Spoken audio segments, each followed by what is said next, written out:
세계 랭킹 1위의 벽은 역시 높았습니다. 한국은 브라질과의 카타르 월드컵 16강전에서 전반에만 무려 4골을 험납하며 이를 끝까지 마련하지 못하고 결국 1-4로 패하고 말았습니다. 한국의 전반전에 4골을 내준 것은 1954년 스위스 월드컵 터키전 이후 68년 만의 일인데요. 달려오는 한국의 수비수를 발재간 하나만으로 따돌린다거나 페널티 박스 내에서 촘촘한 한국 수비진을 패스 한 방으로 전원 무력화시키는 등 브라질의 축구 실력은 그야말로 차원의 벽을 실감케 했습니다.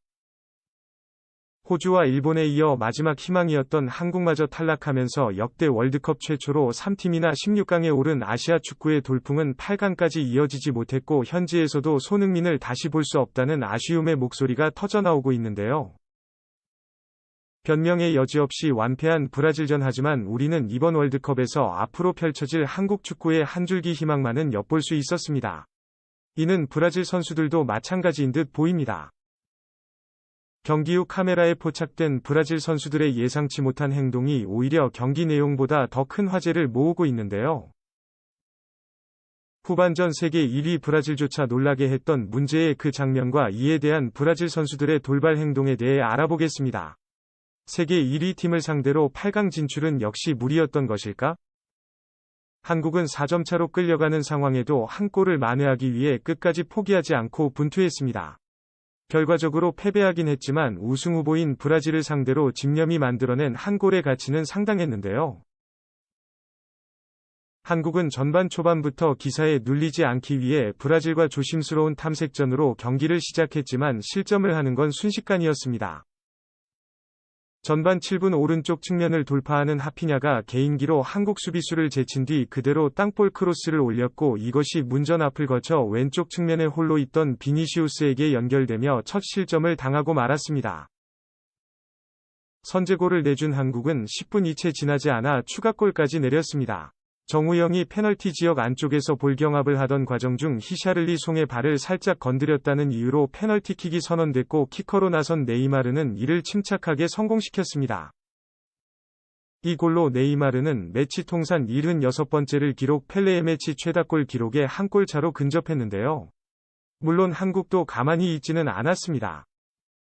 전반 17분 역습 상황에서 황희찬이 골대 왼쪽 상단 보석을 보고 가마찬 슈팅이 브라질 골키퍼 알리손의 손끝에 걸리며 아쉬움을 남겼지만 이는 방심하던 브라질 선수들을 놀라게 하기엔 충분했습니다. 다만 이것이 자극이 된 듯 한국은 이후 브라질의 파상 공세에 더욱 시달렸습니다. 전반 29분 티아고 실바가 한국 수비 뒷공간을 침투한 한이 샤를리송에게 정확히 침투 패스를 찔러줬고 히샤를리송은 이를 완벽하게 마무리하여 어느덧 3-0. 이어 7분기에는 비니시우스가 가볍게 띄워준 크로스를 파악해 타가 논스톱으로 침착하게 마무리하는 등 전반에만 무려 4-0이라는 큰 점수 차가 벌어지고 말았죠. 하지만 한국팀의 증가가 발휘된 건 바로 후반전부터였습니다. 전열을 재정비한 한국 대표팀은 보다 좌우 측면 크로스를 이용하며 다양한 공격 장면을 이어갔습니다. 조금씩 기회를 엿보던 한국은 후반 31분 마침내 만회골을 넣는 데 성공했는데요. 상대 지역 오른쪽에서 얻은 프리킥이 문전 앞으로 올라왔고 이를 브라질 선수들이 헤딩으로 걷어냈지만 기다리고 있던 백승호가 공을 잡아 강력한 왼발 슈팅으로 골문을 뚫어냈습니다. 기세가 오른 한국은 이후 브라질의 골문을 보다 더 적극적으로 두들기기 시작했는데요. 하지만 여러 기회가 찾아왔음에도 더 이상 골은 터지지 않았습니다. 브라질 역시 찾아온 찬스를 골로 만들어내지 못하는 등 최종 스코어가 바뀌지 않은 채 경기가 마무리됐는데요. 하지만 한국은 이번 대패에서도 이강인이라는 보석의 가치를 다시 한번 확인할 수 있었습니다. 이강인의 교체는 늘 성공이었다. 후반 31분 백승호의 중거리 슛도 이강인의 날카로운 프리킥이 시발점이었습니다. 후반 25분이 되어서야 느지막하게 교체 투입되어 들어갔음에도 추격골의 발판을 마련하는데 고작 2분밖에 걸리지 않았던 것이죠. 오른쪽 측면에서 올린 프리킥이 어찌나 강했는지 이는 상대 수비에 맞고 튕겨며 백승호에게 흘러 들어갔고 누구라도 깔끔하게 처리할 수 있는 천금 같은 기회를 마련해줬습니다. 출전할 때마다 경기의 흐름을 바꿨던 이강인은 1차전 우루과이전은 물론이고 2차전 가나전에서도 교체 투입 2분 만에 조규성의 추격골을 어시스트한 바 있었는데요. 포르투갈과의 3차전에서 김영권의 동점골을 도운 코너킥은 물론 존재감 면에서 만점이라는 평가가 지배적입니다. 현재 축구 전문가들은 만약 이강인의 투입이 더 빨랐거나 혹은 선발 출전을 했다면 어땠을까라고 의문을 던지며 이구동성으로 아쉬움을 토로하고 있는데요. 이는 브라질 선수들의 의견도 동일했습니다. 이미 이강인의 가치를 알아채고 있던 수비수 티아고 실바는 경기 전 인터뷰에서 지난번 평가전처럼 쉽지는 않을 것이다. 손흥민의 포르투갈전 결승골 어시스트는 매우 정확했고 특히 이강인은 기술적으로 뛰어난 선수라며 중원에서 굉장히 빠른 패스를 전개하는 그가 매우 위협적인 선수라고 언급한 바 있었습니다. 더 놀라운 건 네이마르의 행동이었습니다. 텔먼도 데포로 투수가 공개한 영상에 따르면 경기 후 라커룸으로 가는 길목에서 네이마르가 갑자기 이강인을 불러 세우더니 먼저 유니폼 교환을 요청하는 진풍경을 만들어냈습니다. 이강인은 당시 악수를 건네고 갈 길을 가려는데 네이마르는 거리를 한동안 주시하더니 손가락으로 툭 치며 유니폼을 벗는 신용을 보였는데요. 참고로 두 선수 모두 스페인 라리가에서 뛴 경험이 있는 선수들로 팀이 지는 와중에도 레알 마드리드를 상대로 골을 뽑아낸 이강인을 똑똑히 기억했을 가능성이 높습니다. 그의 실력에 월드컵에서도 검증되었으니 네이마르 입장에서 이강인이 분명 크게 될 선수라는 것을 직감했을 가능성이 높았던 것이죠.